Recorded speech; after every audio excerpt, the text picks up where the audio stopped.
नमस्ते दोस्तों, आप सभी का स्वागत है वैदिक भारत में। आपको बता दूं, गीता का उपदेश भगवान श्री कृष्ण ने अर्जुन को दिया था।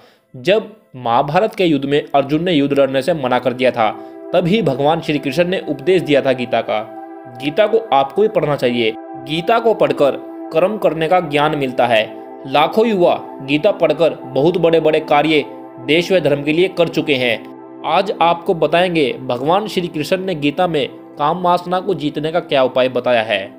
देखिए, यह श्लोक है। इंद्रियाणि प्राणाहुरेन्द्रियेभ्य परम मनः मनसस्तु परा बुद्धर्यो बुद्धे परतस्तु सह एवं बुद्धे परम बुद्धवा समस्तभ्यात्मानात्मना जय शत्रुम महाबाहो काम रूपम दुरासदम। अर्थात इंद्रिय बलवान कही जाती है। इंद्रियों से बलवान मन है और मन से बलवान बुद्धि है और बुद्धि से भी परे अधिक बलवान जीवात्मा है। इसलिए बुद्धि से भी ऊपर अपने जीवात्मा को जानकर बुद्धि के द्वारा अपने आप मन और इंद्रियों को वश में करके काम रूपी घोर शत्रु को जीत। अब इसको आपको अच्छे से समझाते हैं।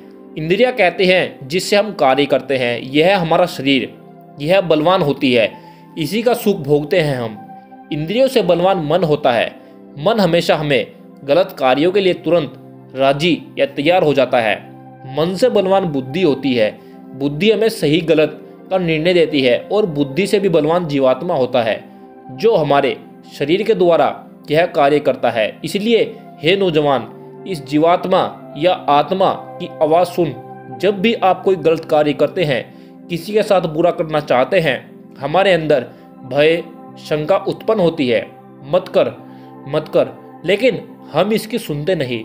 हृदय काश में बैठा हमारा जीवात्मा आत्मा इस बात का संकेत करता है और यही हृदय काश में ही हम ईश्वर को खोज सकते हैं। इस तरह आप काम रूपी शत्रु को जीत सकते हैं।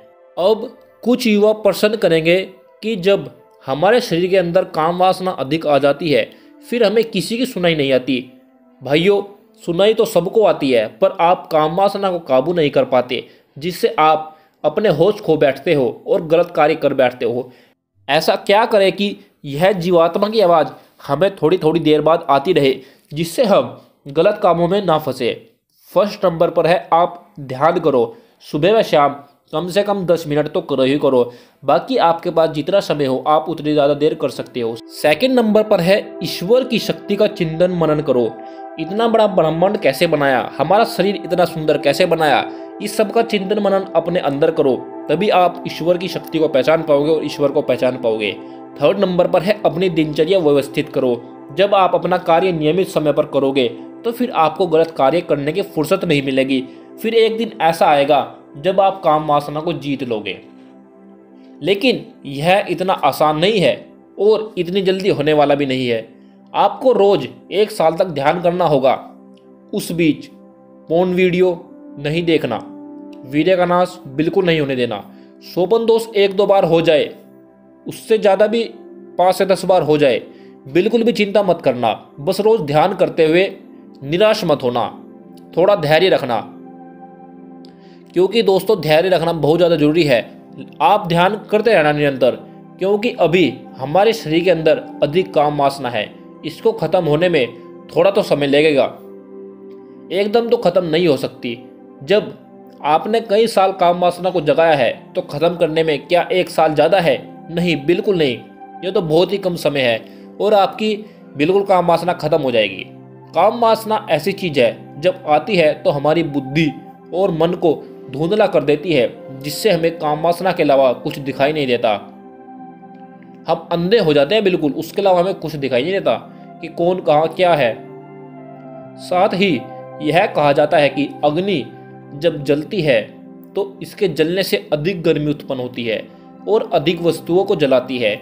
यह उत्तरोत्तर अधिकाधिक शक्तिशाली होती जाती है। इस प्रकार काम को कार्य करने दोगे तो ये और अधिक बढ़ेंगे, कभी भी कम नहीं होंगे। इसलिए जैसे ही काम वासना आपकी पहली स्टेज पर हो, उसे अपने दिमाग से निकाल दो। जो आप अपने दिमाग के अंदर किसी लड़की के प्रति गंदा मायाजाल बनाते हो ना, उसे वहीं रोक दो। नहीं तो अगर वह मायाजाल बढ़ गया तो आपका विनाश होना निश्चित है।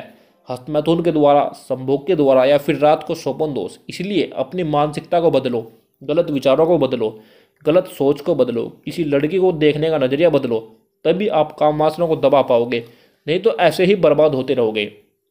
भगवान श्री कृष्ण की तरह ब्रह्मचारी, योगी, महापराक्रमी, धर्म पर चलने वाले बनो, तभी तो आप भी महान बन सकोगे, नहीं तो ऐसे ही कीड़े मकोड़े की तरह मरते रहोगे।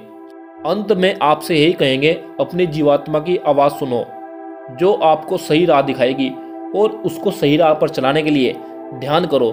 प्राचीन काल हो या वर्तमान काल हो, सब ऋषि मुनि, साधु, सन्यासी, तपस्वी, ब्रह्मचारी सभी ध्यान ईश्वर भक्ति करते हैं, तभी उन्हें सही रास्ता मिलता है, वे आध्यात्मिक ज्ञान मिलता है, आध्यात्मिक बल मिलता है, उसके बिना संभव नहीं। बिना ईश्वर भक्ति या ध्यान करे कोई व्यक्ति महान नहीं बन सकता, चाहे विदेश के व्यक्ति हो चाहे भारत के हों। ध्यान करने से आदमी का मन शांत रहता है, जिससे उसे सही रास्ता दिखता है, सही रास्ते पर वो चलता है, गलत कार्य नहीं करता। इसलिए दोस्तों आप भी ध्यान करो। तो बताइए दोस्तों, आज की वीडियो आपको कैसी लगी? किसी का कोई प्रश्न हो तो कमेंट कर जरूर पूछना।